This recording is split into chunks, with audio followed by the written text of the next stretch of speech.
કેમ કે બધા પહેલેથી એમ કહેતા કે નગાભાઈને 3 દીકરીઓ છે, 3 દીકરીઓ છે. હવે બધા એમ કહે કે નગાભાઈને 3 દીકરીઓ છે, નસીબદાર છે કે એને 3 દીકરીઓ છે. કેમ કે જેના ભાઈએ ના કરી હોય જે ખામી હતી એના ખામી ડબલ મારી સફળતા હા. મળી ગઈ એમ. એનો કોઈ ત્યારે અફસોસ એક નથી. ખુશી પણ થઈ કે જો ત્યારે જીપીએસસી માં સિલેક્શન થઈ ગયું હોત તો કદાચ ક્યારેક હા. આટલો ગેટનો ટાર્ગેટ કરીને આટલી આગળ ન આવ્યું એટલે હોત. કહેવાય છે ને કુદરતનું કે જે થાતું હોય એ હારું એ થતું સારા હોય, માટે એ થઈ. સારા માટે જ થતું એ મારા હોય. પપ્પા મને હર વખતે કહેતા હતા જ્યારે જીપીએસસી નું રિઝલ્ટ ન મતલબ થોડા ઘણે રહી ગઈ ટાર્ગેટ હતો કેમ કે કન્ટિન્યુઅસ મેં 2 વર્ષ એની પણ મહેનત થઈ ગઈ હતી અને ન થયું ત્યારે મારા પપ્પા હંમેશા કહેતા કે જે થાય સારા માટે. પણ ત્યારે મને એમ થતું આનાથી સારું શું હોય. અત્યારે સમજો નો બને એવું બધું કઈ નહીં પણ આયરન ચોક્કસ બનજો આ એક મારો જીવન મંત્ર હતો. ના એ બરોબર. આપણી સંસ્કૃતિ તો જાળવવી જોઈએ, આપણી ઓળખાણ તો રહેવી જ જોઈએ ગમે ત્યાં હોય. દીકરી સાપનો ભારો, દીકરી પારકી થાપણ. મિત્રો, આવા શબ્દો પ્રયોગ આપણે ખૂબ જ સાંભળ્યો છે જૂના સમયમાં કે આજથી થોડા વર્ષો પહેલાં.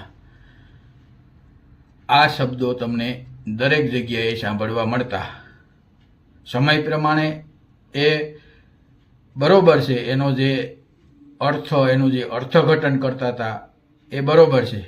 દીકરી સાપનો ભારો મતલબ કે દીકરી નાની થાય ત્યાંથી સાસરે જાય ત્યાં સુધી આપણે માતા પિતા જે રીતે એને સાસવતા હોય છે, જે રીતે એનો ઉછેર કરતા હોય છે, જે રીતે એની પાછળ ખર્ચ કરતા હોય છે, અને પછી એ દીકરી તો સાસરે જવાની છે ત્યારે આ ખર્ચના અનુલક્ષીને દીકરી સાપનો ભારો એ શબ્દ પ્રયોગ થતો હતો.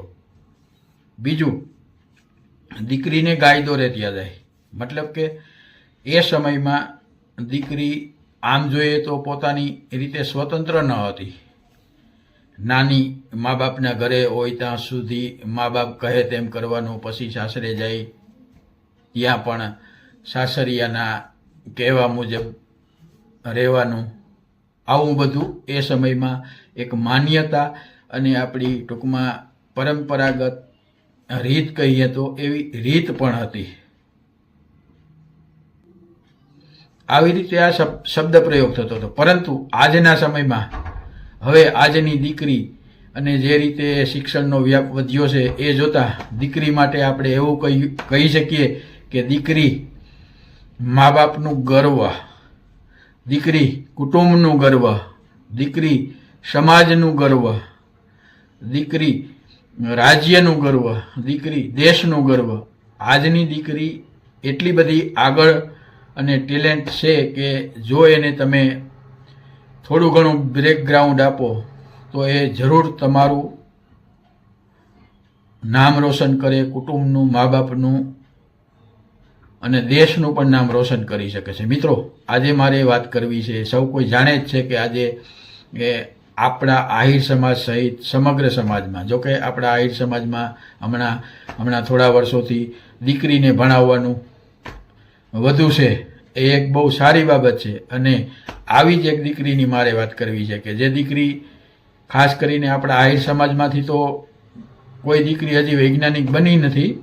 તો આ એવી પહેલી વૈજ્ઞાનિક છે આપણા આહિર સમાજની કે જેના મા બાપે કે પોતે અથવા તો આવી રીતે અભ્યાસમાં જે ધ્યાન દઈ અને જે રીતે સફળતા મેળવી છે. તો આવો મિત્રો આપણે એ દીકરી સાથે વાતચીત કરીએ. મિત્રો, આપને મારી એક નમ્ર વિનંતી છે, આપણી આ ચેનલને સબસ્ક્રાઈબ કરજો, વિડીયોને લાઈક કરજો, શેર કરજો અને કોમેન્ટ કરજો.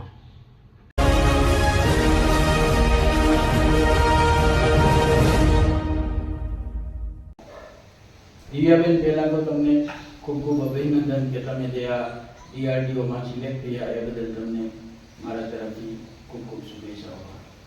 ખૂબ ખૂબ આભાર કે તમે અહીંયા સુધી બીજું તો શું મારે કહેવા માંગુ. થેન્ક યુ સિવાય તો એટલે થોડું. હવે તમે જે આ DRDOમાં સિલેક્ટ થયા એ વિશે થોડીક માહિતી આપો. જે પબ્લિક સેક્ટર છે, પછી DRDO છે, ISRO છે કે ONGC, એ ગેટ થ્રુ તમારું એડમિશન અથવા તો તમને સિલેક્શન કે ઇન્ટરવ્યુ માટે બોલાવે છે.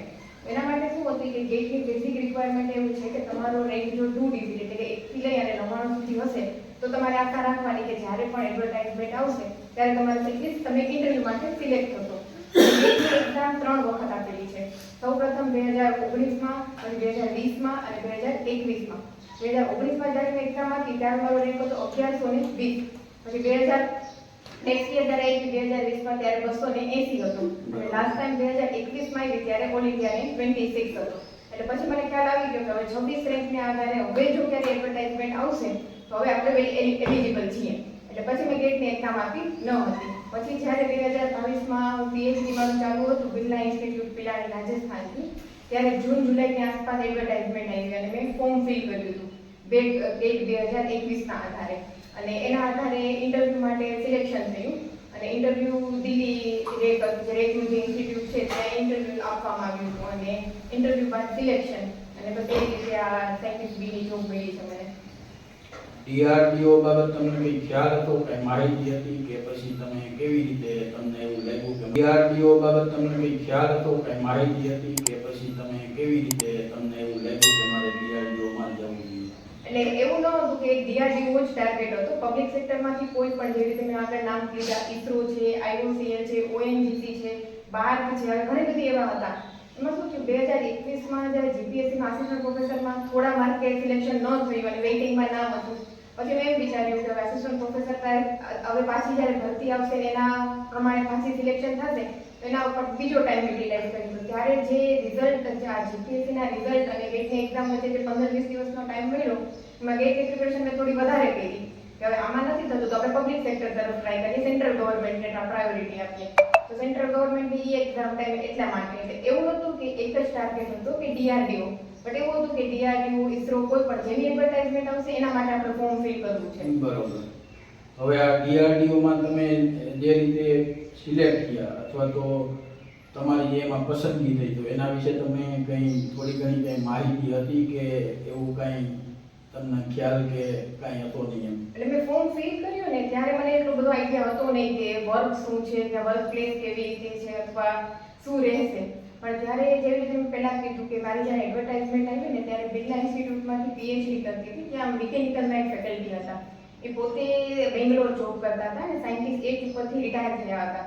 એટલે મારે 1-2 વાર એમ કે કોન્ટેક્ટ થયો હતો ક્યારેક એની સાથે વાત થઈ હોય એવી રીતે. પછી જ્યારે મેં ફોર્મ ફિલ કર્યું અને જ્યારે ઇન્ટરવ્યૂ માટે શોર્ટલિસ્ટ થઈ ત્યારે હું 1-2 વાર સરને મળી હતી કે કેવી રીતનું હોય છે, વર્ક સ્કેડ્યુલ કેવી રીતનું છે અને મેથેમેટિક્સ માટે ઓરિજિનલ કેટલી રિક્વાયરમેન્ટ છે વગેરે. તો એ લોકો એમને મને થોડું ઘણું ગાઈડન્સ સારી રીતે આપ્યું હતું કે MSc બેઝ ઉપર લઈએ છીએ, મેથેમેટિક્સનું આવી રીતે છે, તું શાંતિથી ઇન્ટરવ્યૂ આપીને આવ, સાયન્ટિસ્ટ બી એન્ટ્રી લેવલ છે, ઇન્ટરવ્યૂ કમ્પ્લીટ થશે પછી આપણે આગળ જોશું. અને ઇન્ટરવ્યૂ પછી સિલેક્શન થઈ ગયું એટલે એના તરફથી મને થોડું ઘણું માર્ગદર્શન મળ્યું હતું ત્યારે ફોર્મ ફિલ કર્યા પછી. બરોબર. સાયન્ટિસ્ટ બી આમ તો પ્રથમ પગથિયું છે મારા ખ્યાલ પ્રમાણે DRDO. હા, પ્રથમ પગથિયું. અને એક વસ્તુ એ કે આપણા આહિર સમાજમાં ખાસ કરીને મારા ખ્યાલ પ્રમાણે તમે એવી પહેલી દીકરી છો કે જે વૈજ્ઞાનિક બનવા જઈ રહી છો સમાજ માટે. તો તમે આપણા સમાજની જે બીજી દીકરી હોય અથવા તો જે અભ્યાસ કરતી હોય એના માટે શું સંદેશો આપો છો તમે? જો જ્યાં સુધી આપણે ખ્યાલ છે ત્યાં સુધી હું પહેલી છું, પણ હોઈ શકે કદાચ મારા જેવા હજી કોઈ પણ હોય આપણે ખ્યાલ બાદ, પણ મારું કહેવાનું એટલું છે કે તમે કોઈ પણ એક વસ્તુને પેલા તો જે પણ ડાયરેક્શનમાં દીકરી છે કે દીકરો છે એને આગળ વધવું છે એજ્યુકેશન બાબતમાં કે કોઈ પણ વસ્તુમાં એની થોડી ઘણી બેઝિક નોલેજ રાખો અને પછી તો એના વિશે કંઈ બીજા જેમ કે મને મારા ફેકલ્ટી તરફથી ગાઈડન્સ મળ્યું એવી રીતે કોઈ એવા વ્યક્તિ છે કે કોઈ એવો મતલબ ઇન્ટરનેટ છે કે જે સોશિયલ મીડિયા તરફથી તમને માહિતી મળતી હોય તો એકત્ર કરો. અને જેવી રીતે મને પહેલાં ખ્યાલ હતો કે જ્યારે મારું મારવાડ ઇન્સ્ટિટ્યૂટમાંથી MSc ચાલતું હતું ત્યારે મારા એક ફેકલ્ટી હતા, એમણે મને કીધું હતું કે આપણે એનાથી મને એ ન્યૂઝ મળી હતી કે ગેટમાં ડબલ ડિજિટ રેન્ક હશે તો તમે એલિજિબલ છો એક્ઝામ આપવા માટે અથવા તો તમે ફોર્મ ફિલ કરવા માટે પણ. તો એવી રીતે તમે જેના માર્ગદર્શન મળતું હોય એ રાખો. અને ત્યારે મને ખ્યાલ આવ્યો કે ગેટમાં ડબલ ડિજિટ જોશે.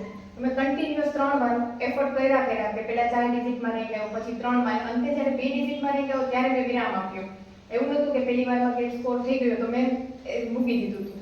એની જ સાથે મેં GSETની એક્ઝામ, કેમ કે ત્યારે મેં કીધું પહેલા મારો રોલ આસિસ્ટન્ટ પ્રોફેસરનો હતો, તો મેં GSETની એક્ઝામ પણ 2 વખત આપેલી છે. 2019માં જ્યારે 2018માં મારું માસ્ટર પૂરું થયું અને પછી 2019માં મેં આપેલી છે અને 2019માં ક્વોલિફાઈડ થયા બાદ 2020માં મેં ફરીથી પણ આપેલી છે. કેમ કે GSET લાઈફ ટાઈમ વેલિડ છે, પણ પોતાના જ કોન્સેપ્ટ બૂસ્ટ થાય અને ખબર પડે કે સરકારનું મતલબ પેપરનું લેવલ ક્યાં જાય છે અને આપણે ક્યાં લેવલ ઉપર છીએ. એટલે કન્ટિન્યુઅસ પ્રેક્ટિસ ચાલુ રાખી હતી. અને મેં જે બીજી રીતે પીએચડી માટે અમારે આવે છે નીટની એક્ઝામ, નેશનલ એલિજિબિલિટી ટેસ્ટ, એ એક્ઝામ પણ મેં કન્ટિન્યુઅસ 3 વખત આપેલી છે. 2 વાર મારે LS ક્લિયર થઈ છે, એટલે કે લેક્ચરરશિપ માટે. એટલે તમે લેક્ચરરશિપ માટે ઓલ ઓવર ઇન્ડિયામાં કોઈ પણ કોલેજમાં એલિજિબલ છો. અને 3rd ટાઈમમાં મારે JRF ક્લિયર થઈ છે. એટલે એના માટે PhD માં ગવર્મેન્ટ તરફથી મને સ્કોલરશિપ પણ મળતી હતી. એટલે એવી રીતે તમે એક જે પણ છે તમારો ટાર્ગેટ અચીવ ન થાય ત્યાં સુધી એના પર કન્ટિન્યુઅસ પ્રેક્ટિસ ચાલુ રાખો. પછી કોઈ ગેપ ન આવવો જોઈએ, હા. કન્ટિન્યુ જે કંઈ આપણે કરતા હોઈએ ચાલુ રાખો. MSc બાદ હવે મારે તમને આમાં જે પસંદગી થઈ તો તમને આમ કેવું ફીલ થયું હતું જે વખતે તમારી પસંદગી થઈ ત્યારે? પહેલા પસંદગી ટાઈમે છે ને એવું હતું કે એક બે સેકન્ડ માટે તો ભરોસો ન આવ્યો કે સાચે સિલેક્શન થઈ ગયું છે. કેમ કે હું જ્યારે ઇન્ટરવ્યુ માટે ગઈ હતી ત્યારે મને ઘણા બધા મારું એજ્યુકેશન ગુજરાત બોર્ડમાંથી છે અને અમે લોકો ઇન્ટરવ્યુ માટે ગયા ત્યારે 10 કેન્ડિડેટ હતા. તો એ કેન્ડિડેટમાં અમુક IITs માંથી હતા, અમુક NITs માંથી હતા, અમુક એમ કે ઘણા સારા ઇન્સ્ટિટ્યૂટમાંથી હતા. અને મારા કરતા અમુક ગેટમાં single digit rank, 3rd rank, 9th rank એવા પણ હતા, અમુક 19, 20 એવા રેન્ક હતા. તો ત્યારે મને થોડું ઘણું એમ હતું કે સિલેક્શન થશે નહીં થશે, થોડી નર્વસ હતી. પણ મારું જ્યારે ઇન્ટરવ્યુ કમ્પ્લીટ થયું ને તો એ 41 મિનિટ્સ ઉપર મને મારામાં સેટિસ્ફેક્શન હતું કે એટલીસ્ટ આ 41 મિનિટ મેં મારું પ્રોપર આપ્યું છે. અને જ્યારે 20-22 દિવસ પછી રિઝલ્ટ આવ્યું ત્યારે એકદમ ખુશી થઈ કે જે પહેલા નિરાશા મળી હતી GPSC ની એક્ઝામ ટાઈમે, મતલબ કે 0.02 આટલા પર્સન્ટેજ હું વેઇટિંગમાં હતી ત્યારે. તો એના મતલબ એમ થયું કે એ બધી જે પણ સરવાળો બાદબાકી હતો એ બધો સફળ થઈ ગયો. ટૂંકમાં ખામી હતી અને ખામી મારી ડબલ હવે- સફળતા હા. મળી ગઈ એમ. એનો કોઈ ત્યારે અફસોસ એક નથી. ખુશી પણ થઈ કે જો ત્યારે GPSC માં સિલેક્શન થઈ ગયું હોત તો કદાચ ક્યારેક આટલો હા. ગેટનો ટાર્ગેટ કરીને આટલી આગળ ન આવ્યું એટલે હોત. કહેવાય છે ને કુદરતનું કે જે થતું હોય એ સારું એ થતું સારા હોય, માટે એ થઈ. સારા માટે જ થતું એ મારા પપ્પા મને હર વખતે કહેતા જ્યારે GPSC નું રિઝલ્ટ ન મતલબ થોડા ઘણા રહી ગઈ, ટાર્ગેટ હતો કેમ કે કન્ટિન્યુઅસ મેં 2 વર્ષ એની પણ મહેનત કરી હતી અને ન થયું ત્યારે મારા પપ્પા હંમેશા કહેતા કે જે થઈ સારા માટે. પણ ત્યારે મને એમ થતું આનાથી સારું શું હોય. હા, ત્યારે સમજાતું ન હોય. 2016 BSc કમ્પ્લીટ થયું ત્યારથી આ એક જ એક્ઝામને ટાર્ગેટ લઈને બેઠા હતા અને 4 વર્ષ પછી આટલા નજીક આવીને અટકી જઈએ તો પછી મને બધું કે ત્યારે પહેલા જેમ જ હતું 2-3 દિવસ તો કે આનાથી સારું કાંઈ હતું જ નહીં, બધું પૂરું થઈ ગયું. હા, પછી ગેટની એક્ઝામને 20 જ દિવસ હતા તો હવે જે થઈ ગયું એમાં વાંધો નથી, આગળ ફોકસ કરીએ કે કંઈક બીજું સારું હશે કદાચ. અને નસીબે સાચે આવ્યું. હવે તમે જે આ રીતે તમે તમારા માં કોનો ફાળો આમ વધારે મહત્વ ગણો છે કે તમે આ પોસ્ટ ઉપર કે અહીંયા સુધી પહોંચ્યા છે એમાં તમે ખરેખર કોને, તમારી મહેનત તો ખરી પણ એ સિવાય તમને સપોર્ટ મળ્યો હોય, કોઈ એવું કાંઈ બીજું તમે પ્રોત્સાહિત થાવ એવી બાબત આવી હોય એ તમે કોને એના માટે? એમાં છે એવું છે કે હું એમ કહું ને કે મારી જિંદગીનો ટ્રાયપોડ ઊભો છે એના 3 સ્ટ્રેન્થ છે, એમાં 3 F. ફેમિલી એ સૌથી પહેલા, પછી ફેકલ્ટી અને ત્રીજા છે ફ્રેન્ડ્સ. ફેકલ્ટીમાં ફેમિલીમાં જો પહેલા કહું ને તો મારા બંને પેરેન્ટ, મારા મમ્મી અને પપ્પા બંનેનો સપોર્ટ બહુ સારી રીતે મને આપ્યો હતો કે પપ્પાએ 11-12 સાયન્સ ટાઈમે કે તમારે જે કરવું હોય. નહીંતર અમારે શું હોય કે સાયન્સ પછી ત્યારે મેન્ટાલિટી એવી હોય કે કાં એન્જિનિયરિંગ ને કાં ડોક્ટર. પણ મેં મારા ઘરે આવીને કીધું કે મારે BSc કરવું છે અને મને ટીચિંગ લાઈનમાં જવાની ઇન્ટરેસ્ટ છે. તો ત્યારે મારા પપ્પાનો સપોર્ટ હતો કે કાંઈ વાંધો નહીં, તારે એ કરવું છે તો એ કર. પછી BSc કર્યું, પછી MSc પછી મારે નેટની પ્રિપેરેશન કરવી છે, નેટ પછી મારે GPSC કરવી છે. તો હર વખતે પપ્પાનો સપોર્ટ એમ જ હતો કે તારે જે કરવું છે એ કર, જો તમે પડશો તો હું છું. પણ હું બેક સપોર્ટમાં હંમેશા છું, પણ તારે જ્યાં જવું છે ને જેવી રીતે જવું છે એવી રીતે ખુલ્લું મન મોકળું આપ્યું હતું. અને એટલો જ એમ કે ભરોસો ને એટલી જ મારી સાથે પાછળ મહેનત મારી મમ્મીએ કરી છે. એટલે સૌથી પહેલો હું આભાર મારા માતા પિતાનો માનું છું. મારા પરિવારે બધાએ ટોટલી નાનાથી લઈને મોટા સુધી બધાએ મને બહુ સારી રીતે સપોર્ટ આપ્યો. પછી બીજું જે રીતે મેં કીધું ફેકલ્ટી, સ્કૂલથી લઈ અને કોલેજથી લઈ અને અત્યારે PhD કમ્પ્લીટ થયું ત્યારે મારા ગાઈડથી લઈ અને જે પહેલા 10મા-12માના શિક્ષકો હતા હાલની તારીખે એની સાથે કનેક્ટેડ છું. અને મારી જિંદગીના કોઈ પણ અપ એન્ડ ડાઉન હોય કે PhDમાં સિલેક્શન છે. આની પહેલા મારી 2021માં મેં મારી પહેલી જોબ સ્ટાર્ટ કરી હતી પ્રિપરેટર ચંદીગઢમાં. તો ત્યારથી લઈને અત્યાર સુધી બધા ફેકલ્ટીઝનો મને સપોર્ટ એટલો ને એટલો રહ્યો છે સારી રીતે એમ. અને ત્રીજો મિત્રો, મારા અમુક જ છે પણ એટલે સારા મિત્રો એટલા મળ્યા છે ને કે જે માર્ગદર્શન જોઈએ કે કોઈ વસ્તુ બીજી કોઈ વસ્તુની જરૂર છે, બુક્સ રિલેટેડ, સ્ટડી રિલેટેડ, બહુ સારી રીતે મને હેલ્પ કરી છે. એટલે 3 F નો હું સારી રીતે આભાર માનું છું કે મારી જિંદગીમાં આટલી આગળ આવવા મને મહેનત કરવા માટે, મને પ્રોત્સાહન આપવા માટે 3નો જેટલો આભાર માનું એટલો ઓછો છે. એમાં કેવા પ્રકારના તમને સવાલ જવાબ કે જે કંઈ પ્રશ્નો પૂછાતા હોય એ કેવા પ્રકારના હતા? એટલે જેવી રીતે હું મેથેમેટિક્સ બેકગ્રાઉન્ડથી છું, એટલે જે મારી ઇન્ટરવ્યુમાં 5ની પેનલ હતી એ 5એ મને ટોટલી મારા સબ્જેક્ટ રિલેટેડ ક્વેશ્ચન કર્યા હતા. અને ફર્સ્ટ તો જેવી રીતે ઇન્ટ્રોડક્શન હોય છે એ જ રીતે, પછી જે મારા નેટના સબ્જેક્ટ છે, મારા માસ્ટર્સના સબ્જેક્ટ છે અને મારા જે પીએચડીના કોર્સ વર્કના જે સબ્જેક્ટ હતા એના ઉપરથી I think 40 to 45 minutes around મારું ઇન્ટરવ્યૂ ચાલ્યું હતું. બસ એવી રીતે હતા. અને અમુક એવા ક્વેશ્ચન્સ કે જે હોય છે કે તમારી જોબ માટે શું રિક્વાયર, કેમ કે એટ ધેટ ટાઈમ મારું પીએચડી ચાલુ હતું. તો પીએચડી છોડીને જોબ માટે આવવા ઈચ્છો છો કે નહીં, કે તમારી પેલી પ્રાયોરિટી પીએચડી છે કે જોબ છે, આવા બધા સવાલોથી હતું. પણ મેઇનલી 80 કે 85% છે એ મારા સબ્જેક્ટ રિલેટેડ રહ્યું હતું. એમાં અમારી વખતે 5 હતા વ્યક્તિઓ. અને એમ કે જો કે ઓળખતી નથી કોઈને પેનલમાં, કેમ કે બધા આઈઆઈટીઝના પ્રોફેસર હતા. બટ મારી સાથે અમુક હતા, એનું કહેવાનું એમ છે કે આઈઆઈટી કાનપુર છે, આઈઆઈટી દિલ્હી છે, એ લોકો ત્યાંથી બોલાવે છે ફેકલ્ટીઝને. અને બધા અમારા સબ્જેક્ટ રિલેટેડ જ હોય છે, એટલે 5 મેથેમેટિક્સની જ ફેકલ્ટી હતી. તો તમને જ્યારે આ 4-5 જણાની જે એની કમિટી હોય, સવાલ પૂછતી હોય, એક જણો પૂછે તો બીજો જણો પૂછે, તરત એમાં તમને કોઈ એવું કંઈ એમ થતું હતું કે આવી રીતે સવાલના હું કેવી રીતે જવાબ આપી? ઇન્ટરવ્યુ રૂમમાં જવા પહેલા બહુ નર્વસ હતી, કેમ કે મારી પહેલા પણ બેના ઇન્ટરવ્યુ લેવા આવેલા હતા. તો મતલબ એનો રિસ્પોન્સ જોયો તો એ રીતે મને લાગ્યું હતું કે નહીં, પહેલા થોડી કે સ્ટ્રીક હશે, થોડું ઇન્ટરવ્યુ રહેશે, કેમ કે ડીઆરડીઓનો ઇન્ટરવ્યુ હતો અને એડવર્ટાઇઝમેન્ટમાં કીધું હતું કે એવું રિક્વાયર હશે કે મતલબ કેન્ડિડેટ એલિજિબલ હશે તો જ લેવાના થશે. એવું નથી કે 7 રિક્વાયરમેન્ટ છે તમારે 7 ફૂલફિલ કરવાની છે. એટલે થોડી નર્વસનેસ હતી તો ખરી, બટ પેનલ જે હતી લિટરલી હેલ્પફુલ હતી. એ લોકો સમજતા હતા કે જે સામે આવેલો સ્ટુડન્ટ નર્વસ થાય છે કે એની રીતે, એટલે એ લોકો સપોર્ટ કરતા હતા. થોડું વાતાવરણ હળવું રાખ્યું હતું. અને એવું પણ નહોતું કે એક ક્વેશ્ચન પાછળ 6 બેંકમાં બીજો ક્વેશ્ચન આવતો હતો. બરોબર. ક્વેશ્ચન આવે છે, તમે કમ્પ્લીટ આન્સર કરો છો અને now you are done with your question, એના પછી એ લોકોએ નેક્સ્ટ ક્વેશ્ચન સ્ટાર્ટ કર્યો હતો. એટલે ઇન્ટરવ્યુ પેનલ ઘણી સપોર્ટિવ પણ હતી. અને મારી ઇન્ટરવ્યુ આપ્યા બાદ મને એમ થયું કે નહીં, ઇન્ટરવ્યુ પેનલ પણ સારી હતી અને એટલીસ્ટ હું જેટલું પ્રિપેર કરીને આવી હતી, અથવા એવું ન થયું કે ઇન્ટરવ્યુ બાદ અમુક ટાઈમ એવું થાય કે અરે આ સવાલનો જવાબ તમારે આમ આપવાની જરૂર હતી, પણ એ સેટિસ્ફેક્શન હતું. અને એમાં પેનલનો સપોર્ટ છે, આત્મવિશ્વાસ હતો. એટલે મને એમ હતું કે મેં મારું 100% આ વખતે પણ આપ્યું છે. પછી તો જેવી દ્વારકાધીશની મરજી. ના, હવે બેન દિવ્યાબેન, તમે એક એવી જવાબદારી ઓર્ગેનાઇઝેશન સંસ્થામાં જઈ રહ્યા છો કે જે દેશની રક્ષા સાથે જોડાયેલું છે, અને એમાં મારા ખ્યાલ પ્રમાણે આપણા ત્રણેય દળ આવી જાય છે.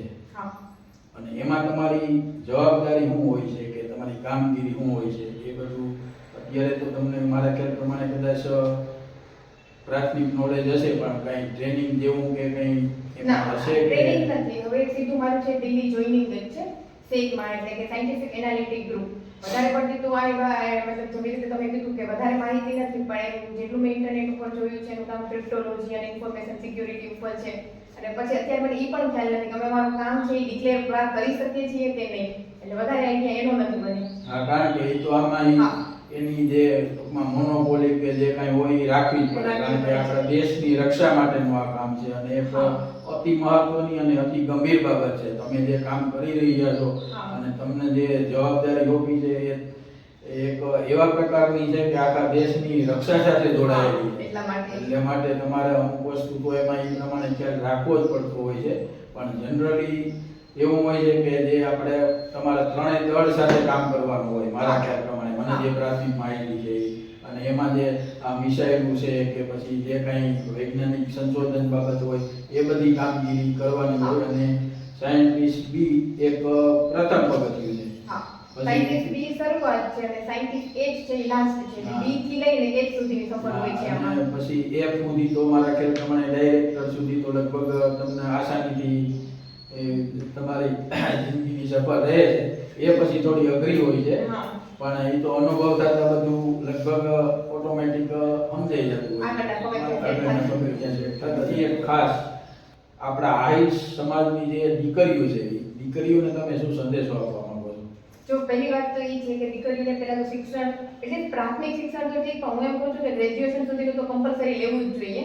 અને દીકરીઓ એ રીતે કરે કે મતલબ જે પણ ફિલ્ડમાં ઈચ્છા છે, એવું નહીં કે જે ફિલ્ડમાં હું છું એ જ ફિલ્ડમાં તમે આગળ વધો. તમને મેથ્સમાં ઇન્ટરેસ્ટ છે, તમને સાયન્સમાં ઇન્ટરેસ્ટ, તમને ટીચિંગમાં છે, કોઈ પણ ફિલ્ડમાં હું એમ કહું છું કે આ સમાજની દીકરીને એટલી આગળ આવો અને સારી રીતે પોતાની જાતને પ્રૂફ કરો. અને એવું નથી કે સંસ્થા કોઈ એવું તમને એવું લાગે કે ક્યાંય તમને કોઈ મદદ નથી મળતી અથવા તમારે કોઈ ગાઈડન્સની જરૂર છે, તેવા વ્યક્તિનો કોન્ટેક્ટ કરવાની કોશિશ કરો. એટલી હું એમ કહું છું કે સમાજની હરેક દીકરી પોતાના પગ પર હોવી જોઈએ, નાની કે મોટી, પણ પોતાના પગ પર હશે ને તો શિક્ષણ તો બધા રાખો. હવે કોઈ દીકરીને માની લો કે આ કે માર્ગદર્શન કે એવું કઈ જોતું હોય તો તમે આપણા આર્ય સમાજની દીકરીને કેટલા ઉપયોગી થઈ શકશો? એને હું એમ કહું છું કે હું મારો નંબર પણ શેર કરવા તૈયાર છું. મારા ફ્રી ટાઈમમાં કોઈ મળીને માર્ગદર્શન લેવા માંગે, ટેલિફોનિક માર્ગદર્શનની જરૂર છે, સોશિયલ મીડિયા ઉપરથી, એટલે મને જે મારા સબ્જેક્ટની નોલેજ અથવા તો બીજા સબ્જેક્ટમાં પણ તમે કોઈ બીજા ફિલ્ડમાં આગળ જવા માંગો છો એના વિશે પણ જો મને માર્ગદર્શન હશે તો હું પૂરી રીતે આપવા માંગુ છું. તમે જે રીતે અનુકૂળ હોય એ રીતે, કે ફેસ ટુ ફેસ જોઈએ છે, ટેલિફોનિકમાં જોઈએ છે, એટલે મારાથી જે હેલ્પ થતી હશે એ સમાજને બધી કરવા માટે હું તૈયાર છું.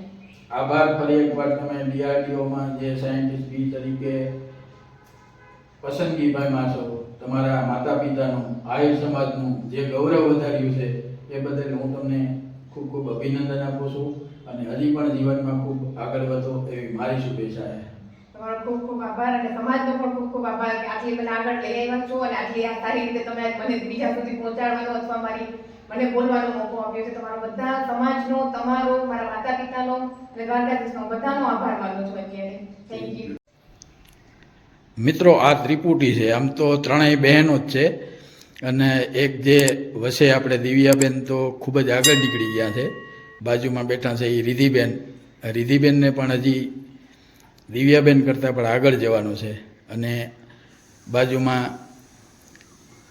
એ પણ એની મોટી બેન છે. અને આ તમને બેયને પૂછું છું કે જે તમારી બેને આ સફળતા ટૂંકમાં સાયન્ટિસ્ટ બી તરીકેની મેળવી છે એનાથી તમને કેવી લાગણી થાય છે? મને તો બહુ જ ખુશી થઈ ઈ આ સ્ટેજ સુધી પહોંચી. કેમ કે બધા પહેલેથી એમ કહેતા કે નગાભાઈને 3 દીકરીઓ છે, 3 દીકરીઓ છે. હવે બધા એમ કહે કે નગાભાઈને 3 દીકરીઓ છે, નસીબદાર છે કે એને 3 દીકરીઓ છે. કેમ કે જેના ભાઈએ ના કરી શકે ને મારી બેને કર્યું છે. મને જિંદગીમાં કોઈ દી અફસોસ નહીં થાય ભગવાને મને ભાઈ હું કામ નથી દીધો, કેમ કે મને ભાઈથી વધારે હોય ને એવી બેન દીધી છે. બરોબર, ભાઈ કરતાં પણ સવાઈ બેન છે અને આજના સમયમાં તો દીકરા કરતાં દીકરી એ પણ બહુ આગળ નીકળી ગઈ છે. મારે પણ 2 જ દીકરી છે બેન, એટલે એમાં કંઈ એવું નથી કે દીકરી અને જે મોટી છે એ નર્સિંગનું કરે છે અને નાની છે એ બી કોમ્પ્યુટર કરેલું છે. એટલે દીકરી આજે દીકરા કરતાં પણ સવાઈ છે, એમાં કોઈ બે મત નથી. અને તમારી બેને તો દિવ્યાબેને જે સફળતા મેળવી છે એ તો આપણા માટે તો ઠીક, પણ સમગ્ર આહિર સમાજ માટે અને આમ તો ગુજરાત માટે પણ ગૌરવની વાત છે. તમે શું કહેવા માંગો છો બેન? હવે તો પહેલા તે સાથે જ ભણ્યા છે, એક જ ક્લાસમાં. બરાબર. ધોરણ હતું તો હારે જ રહ્યા છે, પછી અલગ થયા. હા, આ હું આગળ પહોંચી, અમને તો અંદર કેટલીક શબ્દો નથી કદાચ કહેવા માટે. અમારું નામ એટલું આગળ વધાર્યું.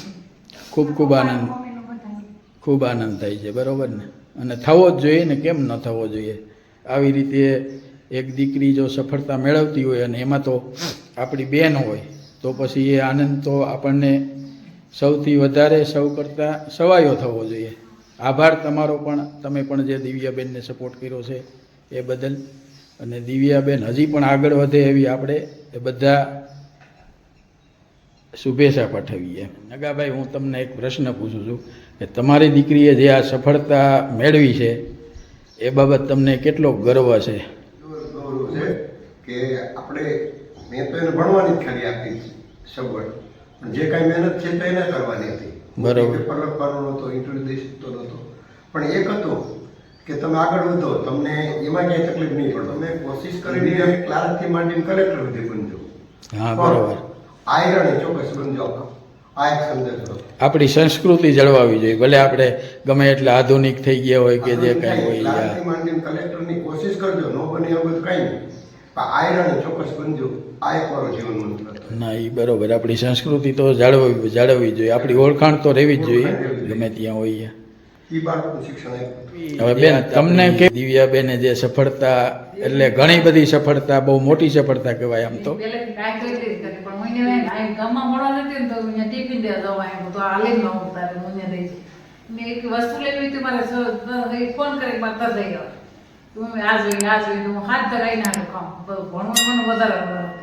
તો ક્યાંક કંઈક કરો એમ. હા બરોબર. ના, મા બાપનો સપોર્ટ તો આપણે જોઈ જ એવેના તો આપવો જ જોઈએ અને હોવો જ જોઈએ. પણ તમે જે મહેનત કરી છે એની પાછળ જે બને એ બદલ તમને પણ ખૂબ ખૂબ ધન્યવાદ અને અભિનંદન આપું છું કે આ દીકરીને તમે જે આમ જોઈએ તો કે મોકળું મેદાન આપ્યું કહેવાય ભણવા માટેનું, એ બદલ તમને પણ ખરેખર ખૂબ ખૂબ અભિનંદન.